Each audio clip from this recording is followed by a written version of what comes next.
Welcome to our channel, where we delve into the dark and mysterious world of true crime. Today, we uncover the chilling tale of Jack the Ripper, a name synonymous with terror and mystery. Stay tuned as we explore the gruesome murders, the victims, and the enduring mystery of the Ripper's identity. Chapter 1. The Victims. London, 1888. The East End neighbourhood of Whitechapel was gripped by fear as a series of brutal murders shocked the city. The unknown assailant, later dubbed Jack the Ripper, left a trail of terror that continues to haunt us to this day. Jack the Ripper's reign of terror began on August 31st, 1888, with the brutal murder of Mary Ann Nichols, a 43-year-old prostitute.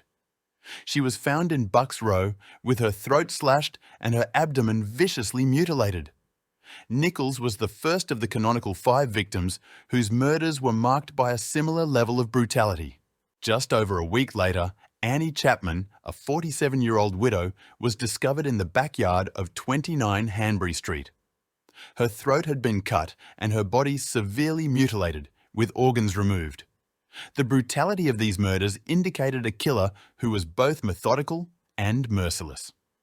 On September 30th, 1888, the Ripper struck twice in one night, a night known as the double event. The first victim was Elizabeth Stride, a 45-year-old Swedish immigrant found in Dutfield's yard. Her throat had been cut, but unlike the other victims, there were no further mutilations.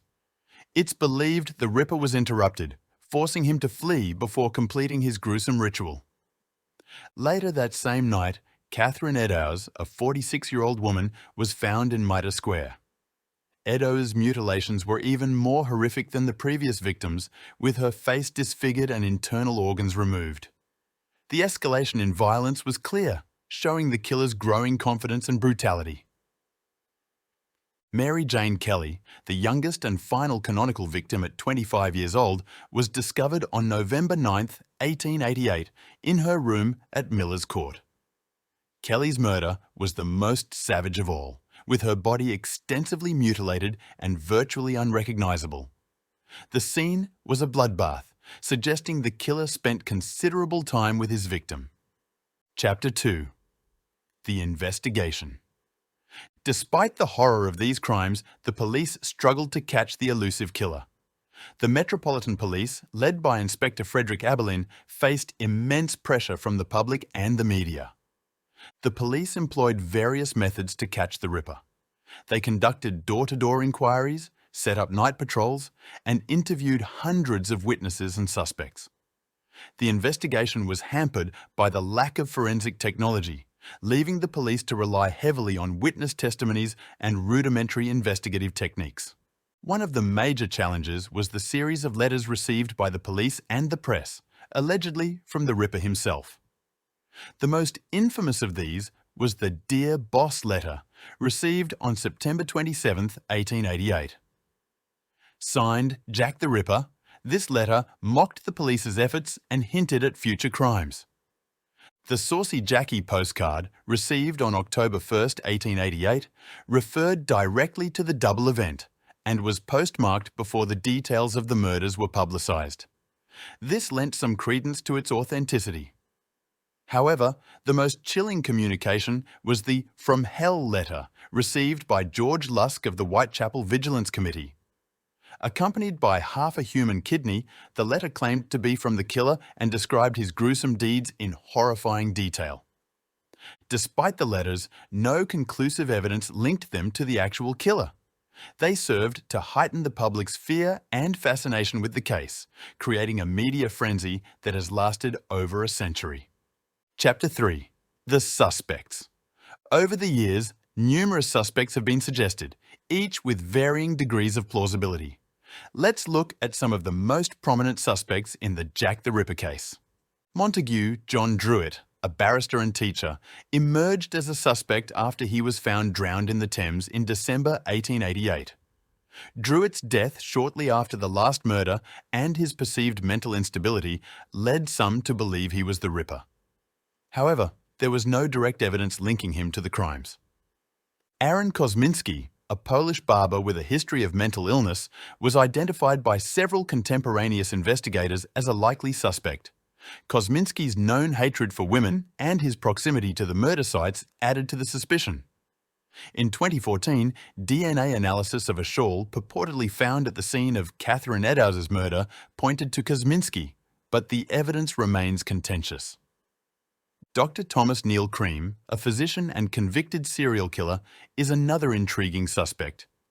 Cream was imprisoned in 1881 and released in 1891, leading some to dismiss him as a suspect. However, his execution in 1892 included a supposed confession where he allegedly claimed, "I am Jack the R before being hanged." The validity of this confession remains disputed. Sir William Gull, Queen Victoria's physician, has been implicated in several conspiracy theories suggesting a cover-up involving the royal family. These theories, popularised by books and films, suggest that the murders were part of a plot to protect the royal family from scandal. However, historians widely dismiss these theories as speculative and lacking credible evidence. Chapter 4. The Letters. The Ripper's letters to the police and the press are a crucial part of the mystery. Besides the Dear Boss letter, two other significant communications were the Saucy Jackie postcard and the From Hell letter. These letters contained graphic descriptions of the murders and taunted the police for their inability to catch the killer. The From Hell letter, accompanied by a piece of a human kidney, remains the most chilling. While some believe these letters were hoaxes, they contributed to the Ripper's infamous legend. The letters added a layer of psychological terror to the physical horror of the murders. Whether or not they were truly written by the Ripper, they fueled the public's fear and fascination, ensuring the case remained in the spotlight. Chapter 5. The Impact. Jack the Ripper's legacy extends beyond the murders. The case highlighted the squalid conditions in Whitechapel and spurred social reforms. The Ripper's legend has influenced countless books, movies and TV shows, cementing his place in popular culture. The Whitechapel murders exposed the dire poverty, overcrowding and lack of sanitation in the East End.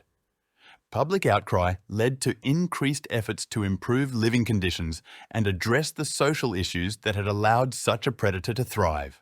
The fascination with Jack the Ripper continues to this day. Numerous books, documentaries and fictional works have explored the case, each offering new theories and perspectives. The mystery of his identity has inspired amateur sleuths and professional investigators alike, all hoping to uncover the truth behind one of history's most infamous serial killers. Conclusion. Despite numerous theories and extensive investigations, Jack the Ripper's true identity remains unknown. The case is a chilling reminder of the darkness that can lurk in the human soul. Thank you for joining us on this journey into one of history's most terrifying mysteries. If you enjoyed this video, please like, share, and subscribe for more true crime stories.